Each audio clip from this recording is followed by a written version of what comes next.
All right. Let's turn our attention to my man. There he is. Yo. Look at that. Quick on the draw. Yeah, you caught me by surprise there. I thought we were going to go to round of tweets, but... No, I want to get this out. We'll do the tweets last. I want to make sure I want to calibrate this segment the best we could. So, good weekend, my friend? Good weekend, yes. Did you enjoy UFC Prague? I did, yeah. Yeah? I actually like the cards during the day. It's it's nice for a change. I was hungover, so it was fine for me. Yeah. Good way to rest. Just have some fights in the background, recover. All right, so how are the calls?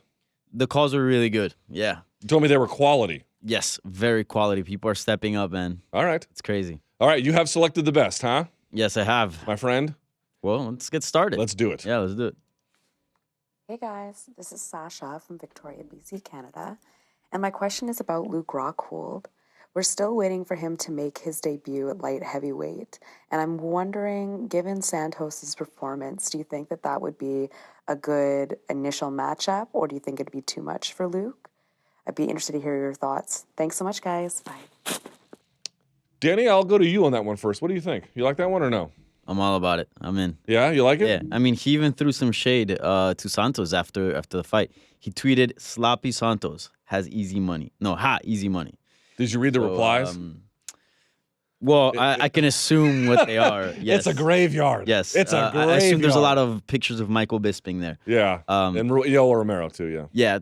I mean, people just like, there's a lot of people out there that just like hating on Luke Rockhold. But the fact is, he's a skilled mixed martial artist that could easily go on and win a title, I mean, I know he was obviously former middleweight champion, but, he's not done yet. And with this move to light heavyweight, who knows? I mean, you see what guys like Anthony Smith and Santos are doing, and not to throw any shade at them, but like, when all of them were at 185, Luke Rockhold was above them, right? I mean, he became champ at one point, so you can only imagine what he could do at 205. So which is pretty interesting. No, I agree. I kind of thought that they would have gone a bit of a Rockhold Anderson Silva direction at 205. I thought that was a better call than that versus Cannonier, but UFC has other plans.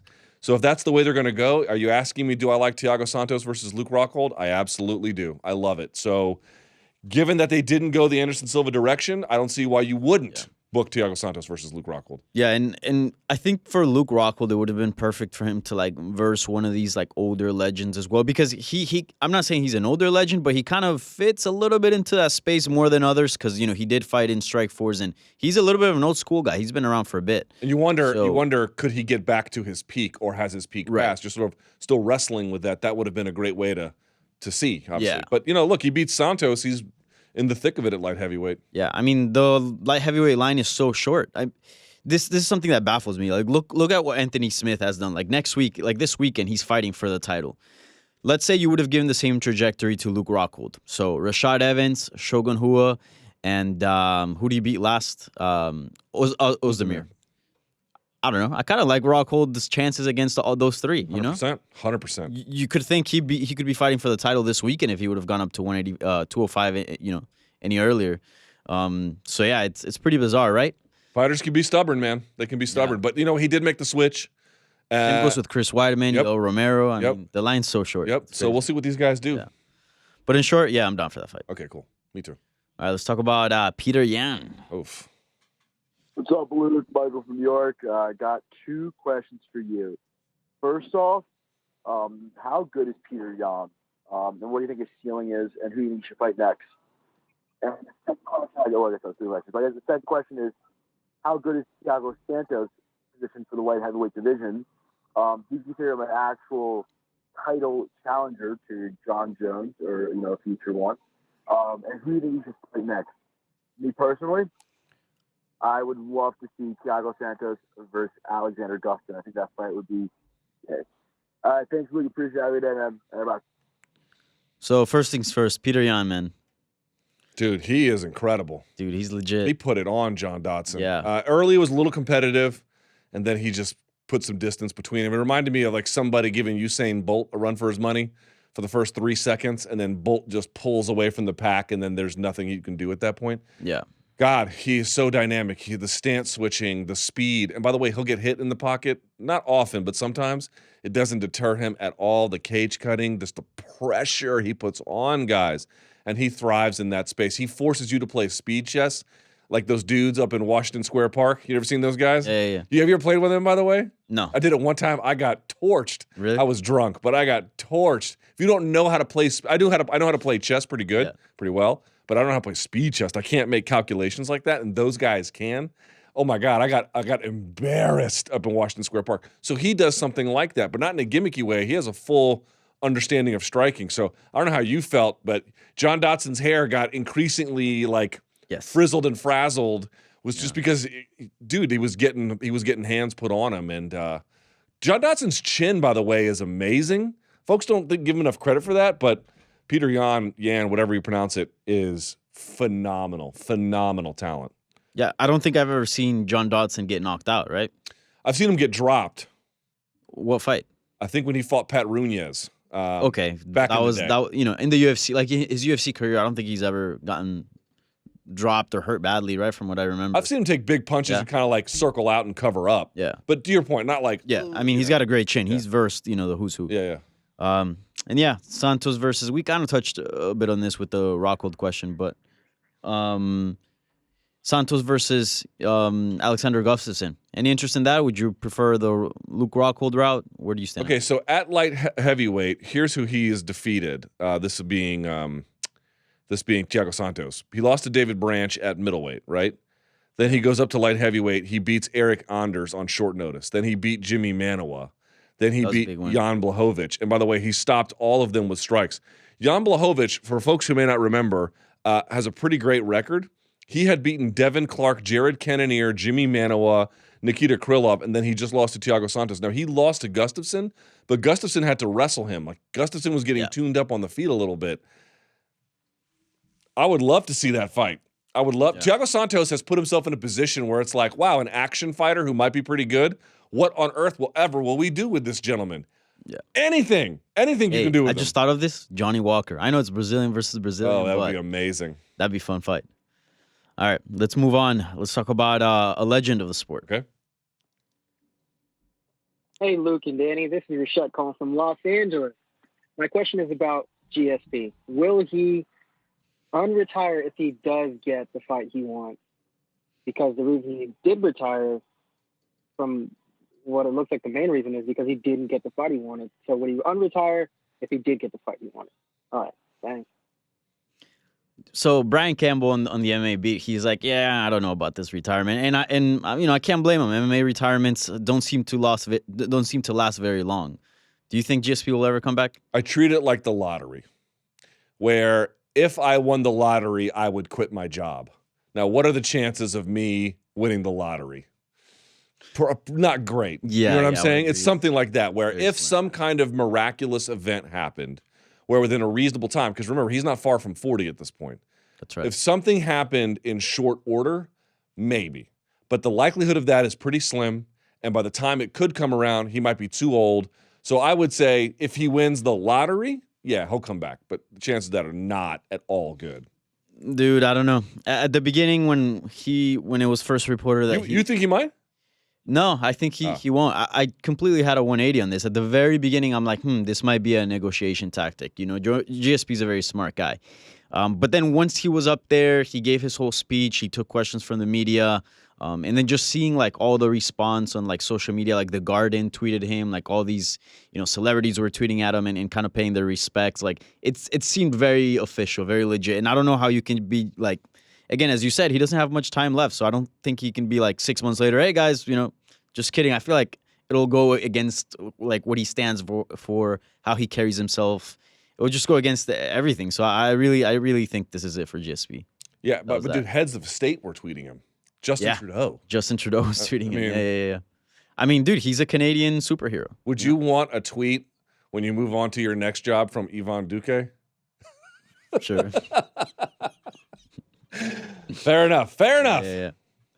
Hey, I'll just. Yeah, he's not the most popular man in the world. No, Justin Trudeau is still reasonably well liked. Yeah, for sure. All right, what's up? All right, well, let's answer one more question about GSP. Okay. Hey, Luke. Hey, Danny. This is Brent from Fort Worth, Texas. I'm a big fan of the show. Texas I have and a Florida quick call the question show a lot. about Georges St-Pierre. What UFC fighter, besides Hoist Gracie, I would say, has done more for the sport than Georges St-Pierre? You guys keep up the good work. Thank you. That's an interesting phrasing. Done more for the sport. Now, what do you mean more for the sport? Do you mean financial returns, attention, interest? I'm guessing. Well, when you're comparing to GSP, I feel like you have to compare like everything, like attention to sport, and also like bringing in like like a good light to it. So I would That's what he say did. He was a good ambassador. I would say her exit often defines her a little bit more than it should.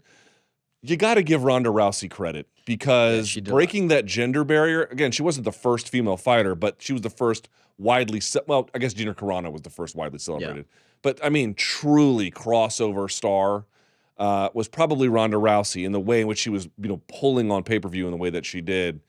And the way in which that changed people's attitudes towards MMA when you had the first mother in the octagon, that being Kat Zingano, and all these different things. That was a major, major change. Now, it's debatable who's more. George certainly contributed an enormous amount. We talked about that on the MMA Beat, Yeah. But you got to give Rousey some credit, too. I really feel like that's important. Yeah, Rousey's a big one. She brought a lot of attention to the sport, and at the time, like I know her exit was maybe like left a little bit of a sour taste in a lot of with a lot of fans, but like during her run, man, she was everywhere. She was out there promoting the sport, and really like some people even just were fans of Ronda Rousey, just Ronda Rousey as a person, not even MMA. Like they would just follow her career. Right. So yeah, she did a lot. I would say like around that era too, the GSP era, I would throw in there Chuck Liddell. He was like a superstar. Like he was in all the commercials. He was like the MMA ambassador. Like he represented MMA at that time, and he was like MMA celebrity sort of. So he did a lot of awareness for the sport. And look, Connor's done a lot too, but let's just be factual. He's also been a little bit polarizing. Yes. And that just, you're talking about GSP was not really polarizing in that way. And Ronda was polarizing at the end, but had these major contributions across important demographics. Yeah, I look at my YouTube numbers. And even like within like the polarizing aspect, like they're still very different. Right. By the way, I look at my YouTube numbers. On my YouTube channel, my audience is 96% men. Ronda brought in an audience that I just you can't find without some kind of powerful figure changing things. So yeah, I'd include her as well. For sure. Well, let's talk about keep the train rolling and talk about women's MMA. So a lot going on at 135. Yes, indeed, there is. Hi, Luke. Hi, Danny. This is Dinah. Two female callers? North Wow. Carolina. I had a quick question. Now, it's rumored that Holm will face Amanda Nunes for the next 135-pound title shot. Well, the last time Holly's had a notable win at 135 was when she won against Ronda in 2015. Now, I don't know if beating Besh Correia after losing 3 in a row should warrant a title shot, do you think? My question is, why does she get the opportunity when you have people like Ketlin Vieja or even Jermaine Durandamy, who hasn't even had the opportunity to fight for the title at 135? What are your thoughts? Thanks, guys. Appreciate it. Bye. So I don't think it's official yet, but it looks like that's where things are setting up. Holly Holm versus Amanda Nunes. Do you like it? Do you think another woman should have gotten the chance to fight the champ? Where do you stand there? Ketlin Vieira would have been a fine choice. She's undefeated. Here's the deal. It's true that since beating Ronda Rousey, this is Holly Holm's resume. Ready? Yeah. She lost to Miesha Tate. She got submitted. She got just outclassed by Valentina Shevchenko. She lost very controversially to Jermaine Durandamy. Then she came back and stopped Besh Correia in the 3rd round. She lost to Chris Cyborg, but that was reasonably competitive, I thought-ish. And then she beat Megan Anderson. That was the big one. When she beat up a weight class, the perceived either top contender or something approximating the top contender, and did so by using the parts of her game that are very much outside of her comfort zone. It was extremely impressive. Now, what those will mean when she fights Amanda Nunes, I don't know. Here's the deal. Let's just be real about it. Is she the most deserving contender? Absolutely not. Is it a fight that would be interesting? Yes. Could it be very competitive? Yes. And will it do better than Ketlin Vieira versus Amanda Nunes? Quite obviously. So that's why they're making it, if they in fact make it. I also feel like, as you mentioned, like in the Chris Cyborg loss, and even like in a few other losses, like the Jermaine Durandamy loss, like she's proved that she's elite, like in every single one. It's not like we've seen. I mean, maybe the Valentina Shevchenko one, you can make a case for that one, but other than that one, like, she's proved that she's pretty legit. Like if she steps down in competition and fights like a Betch Correia, you know what she can do. So that's why, and given her stardom as well, that's why she kind of just stays at this top. And that's why she's fighting for the title. But yeah, it kind of sucks for Caitlin Vieira, who's been putting in the work, undefeated, on a crazy streak, I hate for these fighters who don't make a lot of media noise. Yeah. Because they have to put themselves through the grinder. And then there's Tony Ferguson, who both puts himself through the grinder and makes media noise, and is still in a position where they're asking him to just do a lateral move. So it's a cold world, Danny Segura. It's a cold world. It is. All right. What else we got? One more? Yeah, we'll do one more. All right. All right, let's talk about predictions. And somebody has a question for you. These are terrible. Part 2. Okay, all right. My predictions always suck. Good morning, Luke and Danny. This is Alex calling from Orlando, Florida. Quick question. Florida and Texas, bro. Number 1, who would you favor in the Max Holloway and Dustin Poirier fight, and why? 2, Luke, if you could name 3 of your all-time favorite metal bands, who would they be? Jesus. Thanks, guys. You're the highlight of my Monday, and I hope you guys have a great week. That's a tough one. All right, so where do you want to start? You want to start with the predictions first? Yeah, but he kind of threw me off. What were they for? Now I'm thinking about all the metal bands. Predictions, Poirier, Holloway. Oh, God. Dude, I didn't realize when this fight got booked, like I kind of forgot that they had fought already. 7 years ago. Yeah. 7 years ago. So it's kind of like an interesting storyline there. Man, you guys, I've done the Monday Morning Analyst on Max. I couldn't have a higher opinion of him than I already do. Man, that's a tough one. Wow. At 155, Poirier has gotten so much better defensively and with range, and he's got better power than Max. On the other hand, Max has an incredible chin, and he just slowly takes things from you round over round. Dude, that is a really competitive fight. That's a really interesting fight. I'd probably lean somewhat Holloway, but very, very carefully. Like, that's not one of these fights you're like, man, so-and-so's going to win. Yeah. Like, ooh, I would not do that. What about you? For the first part, where do you lean? Dude, I have no idea. I feel like I'm kind of leaning towards Holloway, but I do think there's something to be said about sort of like the mental edge of like, yo, I already beat you type thing. And, it is Poirier's division. It is a division where he feels more comfortable in. Max Holloway will be going up. And I know Max Holloway's not a small dude, but Poirier's super tough as well. I really don't know how that one's going to go, but I don't know. I think I'm going to go with Poirier. Yeah, I think, dude, I can't. After what he's done, you'd be a dumbass. Not you, I'm saying the proverbial you. You'd be a dumbass to just not take him seriously. I mean, look at the damage he withstood against Gaethje. And deep into the championship rounds, too, man. So, I mean, if you would, I would say, like, Max Holloway is way more precise and way more of a technician than Gaethje is, but out of, like, just pure power and who can deliver more damage, I feel like Gaethje probably takes that. Who's more strategic with their damage? Yeah. Poirier is. Yeah. Big time. Dude, here's the thing. I'm a little bit worried about what that might do to the division if Max wins and he doesn't drop another title, or even if he does, what that might do. On the other hand, that fight is going to be the shit. Yeah. It's going to be amazing. As a fan, you can't complain, but division-wise, yeah, you can. There's a few things there that are a bit concerning. It really should have been Poirier and Tony Ferguson. Yeah. But Ferguson doesn't want that interim thing. He doesn't want the belt. And I guess we're going to see what happens with that. Do you want to get into another argument about that, or I'm just kidding? I don't mind. People think I don't like arguing. I like arguing. All right, give us your 3 metal bands. What? Dying fetus, famine, starvation. What do you got? I like how you just name plagues on human existence. Yes. Well, it's kind of changed over time. So I used to be, when I was a kid, before I really discovered death metal, I was like every kid in the 80s and 90s. I was big into Metallica. But then once the Black Album came out, that was fine, I guess. And then everything kind of changed. Yeah. So number 1 all time is Pantera. I don't know how anyone my age could go in any other direction. When I saw Vulgar Display of Power in that record store in Marietta, Georgia, and then I flipped it on and I heard it, it was like taking the red pill, man. That was one of the most transformative musical experiences I have ever had, far and away. So Pantera would win. You're asking me like my favorite metal band today?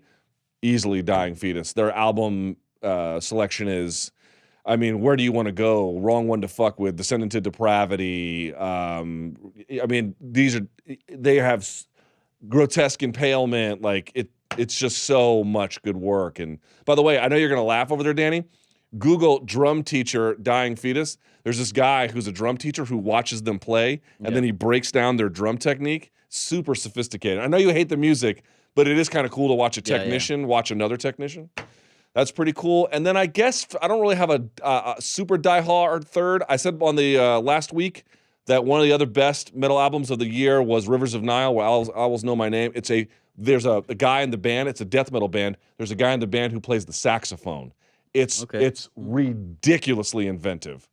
Hail of Bullets is a band no one's really heard of before. Cattle Decapitation is good. Bloodbath is good. Man, these names. Yeah, Bloodbath is good. I don't really have a diehard third, but those two for sure are standouts for me. Cool. Sounds good. What's your favorite death metal band?